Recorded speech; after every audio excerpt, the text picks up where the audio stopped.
Mais par rapport à ça aussi, je voudrais avoir un son un peu différent. Parce que beaucoup disent, oui, il faut que l'Afrique soit au Conseil de sécurité, il faut que l'Afrique soit mieux représentée. Ce qui est vrai.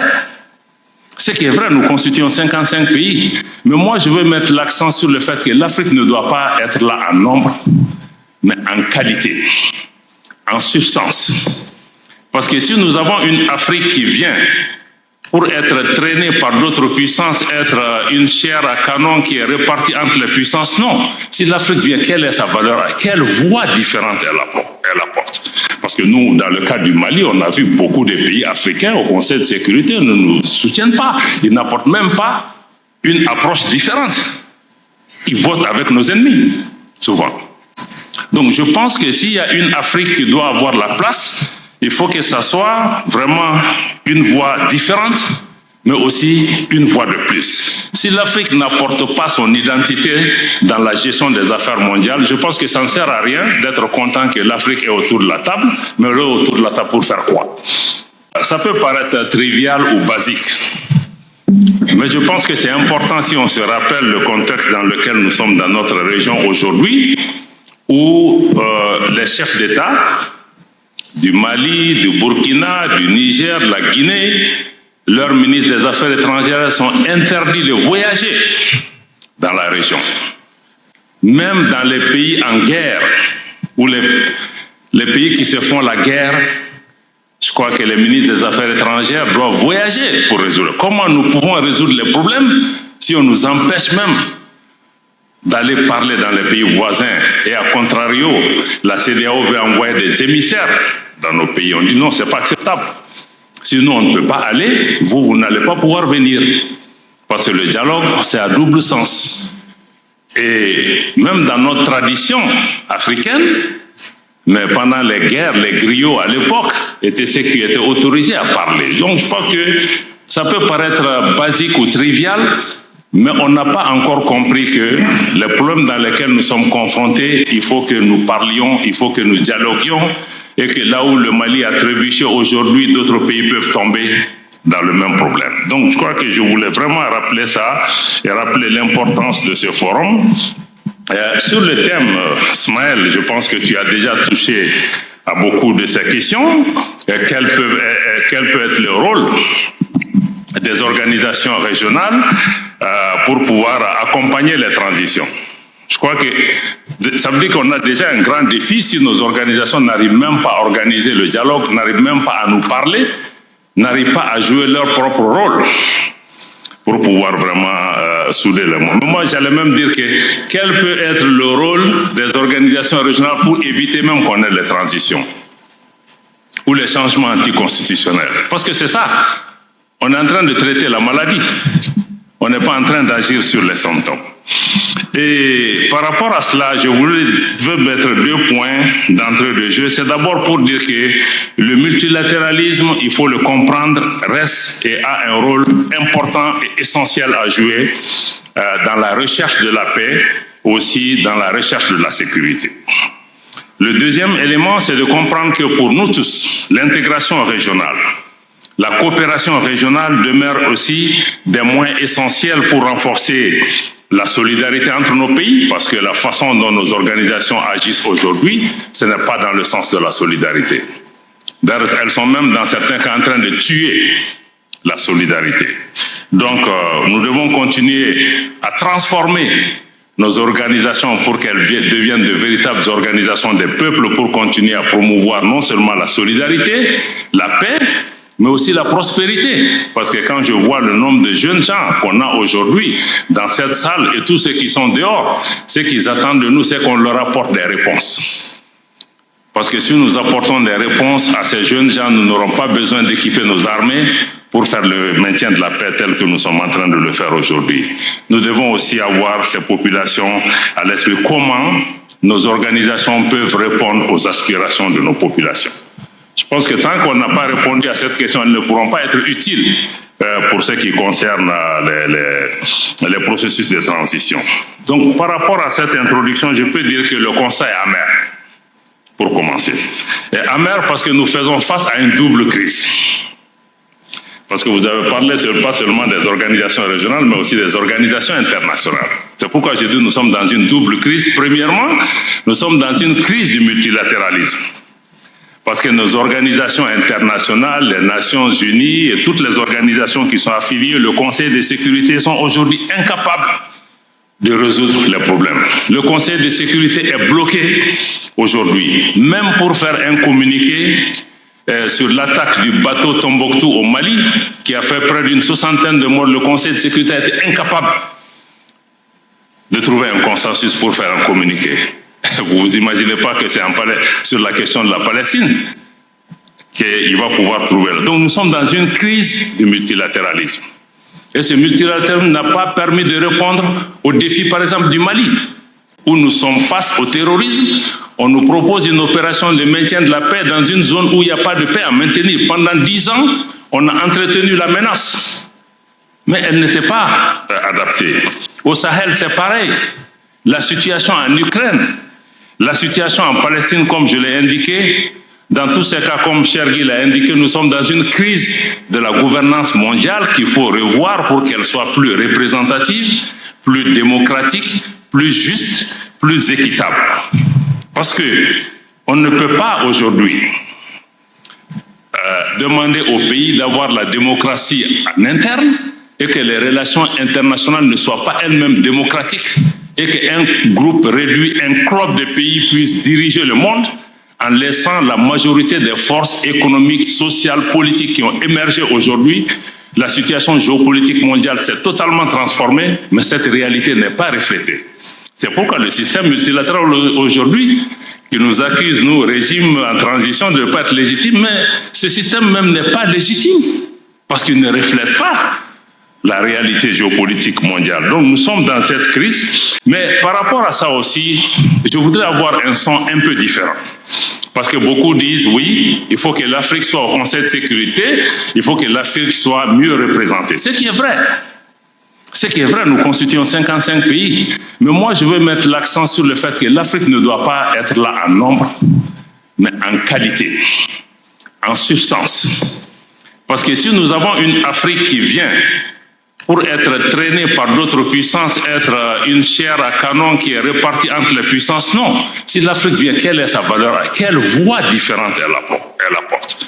Parce que nous, dans le cas du Mali, on a vu beaucoup de pays africains au Conseil de sécurité ne nous soutiennent pas. Ils n'apportent même pas une approche différente. Ils votent avec nos ennemis, souvent. Donc je pense que s'il y a une Afrique qui doit avoir la place, il faut que ça soit vraiment une voie différente, mais aussi une voie de plus. Si l'Afrique n'apporte pas son identité dans la gestion des affaires mondiales, je pense que ça ne sert à rien d'être content que l'Afrique est autour de la table, mais elle est autour de la table pour faire quoi? Si elle ne dit pas ce qu'elle doit dire, si elle ne parle pas au nom de nos populations, si elle ne dénonce pas, parce qu'aujourd'hui, certaines de nos organisations sont là pour perpétuer des systèmes néocoloniaux. C'est pas acceptable. C'est pas pour ça qu'on les a établis. Donc je pense que donc ça c'est le premier point, la double crise multilatérale et aussi l'instrumentalisation de ces organisations internationales, y compris au niveau du Conseil de sécurité ou d'autres organisations. On a vu, la Libye a été attaquée avec une autorisation du Conseil de sécurité des Nations Unies. 10 ans après, on a le problème, ça a déstabilisé tous nos pays. Donc souvent, on se demande si ces organisations même ne sont pas là pour maintenir, entretenir la menace, pour justifier leur existence et voiler leur inefficacité souvent. Et aussi, tout le monde a dénoncé ici depuis la politique de 2 poids 2 mesures enlève la crédibilité à ces organisations. Quand on parle aujourd'hui des droits de l'homme, bon, c'est devenu une religion. C'est devenu une religion. Quand il y a un petit problème qui se passe au Mali, on dit oui, il faut appeler la Cour pénale internationale. Mais en Palestine, ce qui est en train de se passer, ce n'est pas le droit de l'homme. Où est la Cour pénale internationale? Où sont ces donneurs de leçons? Où sont ces pays qui se disent champions des droits de l'homme, qui eux-mêmes soutiennent ce qui est en train de se passer? Je peux donner d'autres exemples par rapport aux droits de l'homme. Est-ce que c'est ça le droit de l'homme? La politique de 2 poids 2 mesures. Si je suis ami avec quelqu'un, je ferme les yeux. Non. Donc ce ne sont pas les principes. Ça enlève le truc. Même la démocratie. on nous accuse des 1000 noms d'Israël, mais en réalité, ceux qui prétendent promouvoir la démocratie, ce n'est pas la démocratie qui est en question, ce n'est même pas l'intérêt de nos pays.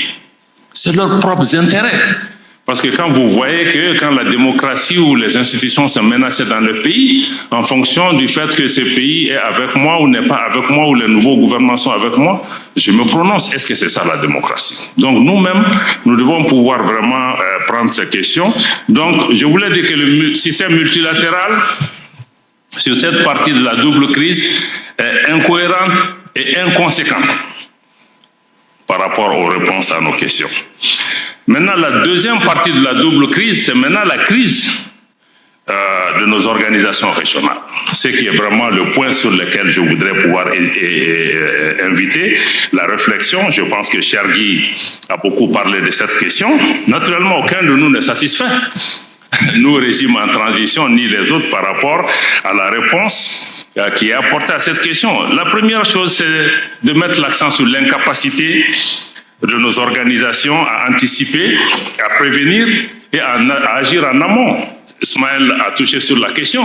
On dit early warning, early warning. Non, c'est pas early warning. Tout ce qui s'est passé au Mali, au Niger, au Burkina, en Guinée, mais on a vu venir, on n'a pas besoin d'être savant. Qu'est-ce qui a manqué? Mais il n'a rien fait. Il n'y a pas eu d'action. Et parce que dans nos pays, bon, on est très prompt à agir quand des gens prennent le pouvoir par des coups d'État ou autres. Mais qu'est-ce qu'on fait des présidents qui sont assis et qui posent des actes qui créent la tension dans leur pays, qui manipulent les constitutions, qui manipulent les organes judiciaires, qui créent l'instabilité dans leur pays, qui empêchent aux gens d'être candidats à des élections, etc. Qu'est-ce qu'on en fait? On regarde. Maintenant, quand il y a un changement, je connais même les playbooks de ces organisations. Tout le monde s'élève, mission, on fait 10 sommets qui n'aboutissent à rien. Donc je pense que ça, notre incapacité à anticiper et à répondre est un problème. Et aussi l'absence de solutions adaptées à ces changements anticonstitutionnels. Parce qu'on a l'impression que, comme les anglophones le disent, one size fits all. Quand il y a un problème au Mali, quand il y a un problème au Gabon, quand il y a un problème au Tchad ou ailleurs, on a la même solution. On a le même remède pour toutes les solutions. Est-ce qu'on peut être un peu plus créatif, que ce forum nous aide aussi à avoir du recul, à se dire que oui, chaque situation est peut-être différente. Les pays, le Mali, le Niger, le Burkina font face à une situation sécuritaire extrêmement compliquée, extrêmement difficile, et où des pays ont perdu 40 à 50% de leur territoire face à l'insécurité. Mais qu'est-ce que ces organisations ont fait pendant ce temps? Le ministre, le général Toumba en a parlé ce matin. On n'a vu personne. La CEDEAO elle-même et même l'Union africaine, ils ont sous-traité cette responsabilité aux Nations Unies qui elles-mêmes n'étaient pas capables de répondre à cette question. Aujourd'hui, le Mali, le Burkina ou le Niger dépendent 25% de leurs ressources propres pour faire face à la lutte contre le terrorisme. Parce que au Mali en particulier, l'exemple que je connais, les changements de pouvoir auxquels on a assisté, c'est surtout l'exaspération, la frustration de la population face à l'incapacité des pouvoirs politiques à répondre à cette situation. Donc si la CEDEAO et les autres organisations veulent aider, ils doivent d'abord fixer ce problème. On ne peut pas venir dire aux gens seulement organiser des élections ABCD. Même pour les élections, pour qu'elles soient inclusives, il faut que l'État soit présent sur l'ensemble de son territoire. Donc je pense que ça, il faut vraiment des solutions adaptées à chaque situation.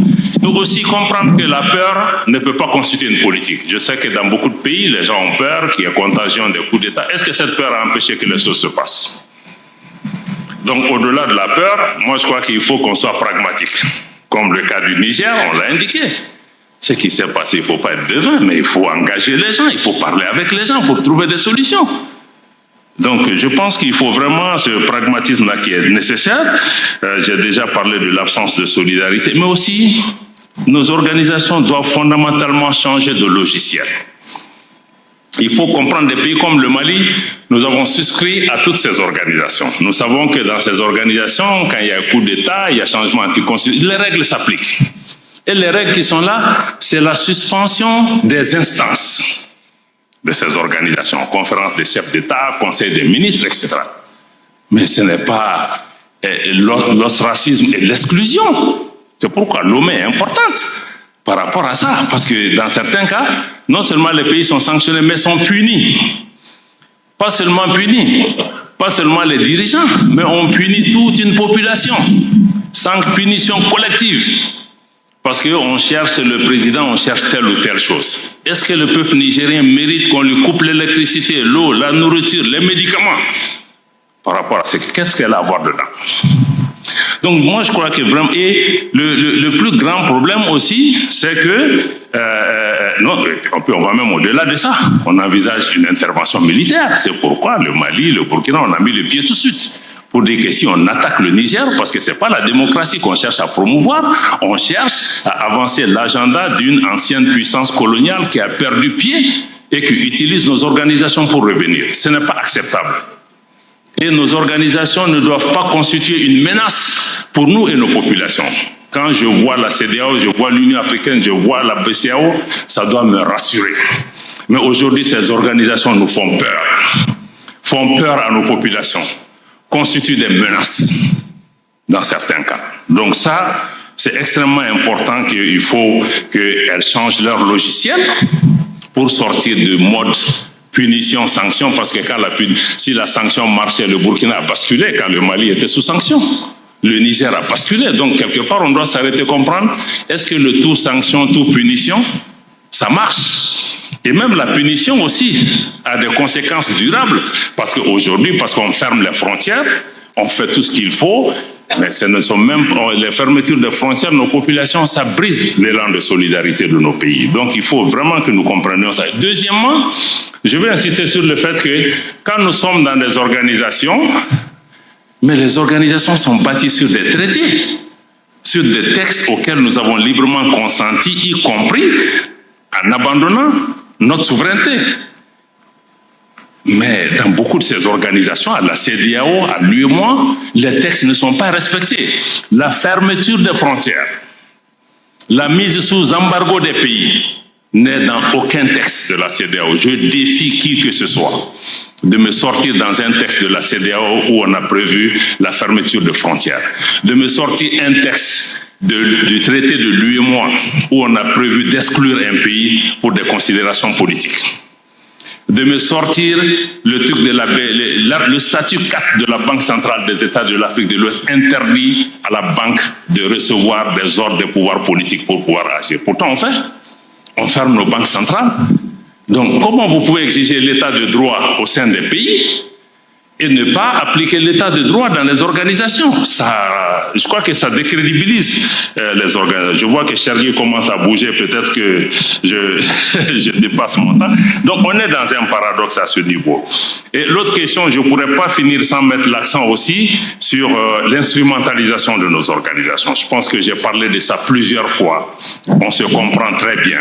Ce n'est pas normal que les gens viennent parce qu'ils financent nos organisations pour pouvoir dicter leur agenda et utiliser notre organisation par rapport à leurs propres objectifs.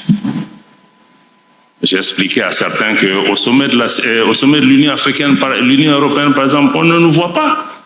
Mais pourquoi d'autres veulent venir dans nos débats, nous? On peut avoir un partenariat, mais dans le cadre du... Donc, nos organisations sont instrumentalisées. Cette instrumentalisation conduit à la politique de 2 poids, 2 mesures, parce que on ne définit plus les choses en fonction de nos propres paramètres, mais parce que, les autorités françaises sont contre le Mali. Il faut les suivre parce que, tel pays a une attitude bienséante. Donc, je pense que ça pose un problème de crédibilité de nos organisations. Et le G5 Sahel, c'est la même chose. Notre frère est là, Maman Sidikou, il était secrétaire exécutif du G5 Sahel. Le Mali est un pays fondateur du G5 Sahel. La France, qui n'est pas membre du G5 Sahel, dicte sa loi. Moi, je paye ma contribution. Un autre pays vient dire que le Mali ne peut pas assumer la présidence du G5 Sahel. Comme le disent nos amis ivoiriens, on est où là? Donc ça, ce sont des problèmes. C'est pas qu'on imagine, mais c'est réel. Donc ceci nous amène à nous interroger sur la crédibilité. Aujourd'hui, la jeunesse africaine, j'ai entendu beaucoup de gens, nos populations se posent comment ces organisations sont perçues. Moi, je suis certain que ces puissances qui jouent ce jeu, leur objectif même, c'est de décrédibiliser nos organisations. Quand ils disent, ouais, on est derrière la CEDEAO, et vous prenez le micro souvent pour prédire, on a vu des ministres français, ou même le chef de l'État, prédire les conclusions des sommets de la CEDEAO sans qu'aucun responsable de l'organisation les rappelle à l'ordre. Donc, je pense que c'est ça. Bon, donc je pense que par rapport à tout ça, qu'il y aura définitivement un impact sur l'intégration, la solidarité africaine si on ne prend pas des mesures. Pour des pays comme le Mali, on aurait pu continuer à protester, à agir, à faire des communiqués, mais nous avons dit aussi que quelque part, il faut que nous apportons une alternative, une réponse géostratégique. C'est pourquoi on a décidé de mettre en place l'Alliance des États du Sahel, pour plusieurs raisons, parce qu'on ne veut pas une organisation qui soit téléguidée de l'extérieur. Deux, c'est que nous avons décidé que nous finançons cette organisation. Si vous voyez la charte, elle n'a pas prévu que nous recevons de l'argent de qui que ce soit. Pour être très clair. Donc, s'il y a des réponses sécuritaires, ça doit être des réponses sécuritaires à la hauteur de nos moyens. Et les moyens, nous en avons. Nous ne sommes pas aussi pauvres que ça, parce que c'est la géopolitique qui crée cette pauvreté et l'entretien. Donc nous voulons aussi proposer une nouvelle approche de la solidarité et de l'intégration régionale. Chaque pays a une voix, pratiquement un droit de veto par rapport à tout ce qui se décide. Nous voulons aussi travailler pas seulement sur les questions sécuritaires à travers cette alliance militaire, mais aussi travailler sur les questions de développement, y compris les questions monétaires qui sont tabous aujourd'hui. Nous allons toucher à toutes les questions, comment notre organisation peut répondre aux attentes des populations du Liptako-Gourma. Ce qui est important aussi dans cette organisation, c'est qu'il y a une volonté populaire. Les populations, il y a une symbiose entre nos populations qui soutiennent cette initiative. Donc ça me semble être important. Donc en conclusion, et pour terminer, je pense que pour que nos organisations soient crédibles, il faut qu'elles soient elles-mêmes capables d'apporter les changements qui sont attendus par les populations. En premier lieu, il faut d'abord qu'elles remplissent leur vocation première, qui est de réaliser la solidarité africaine, l'intégration africaine.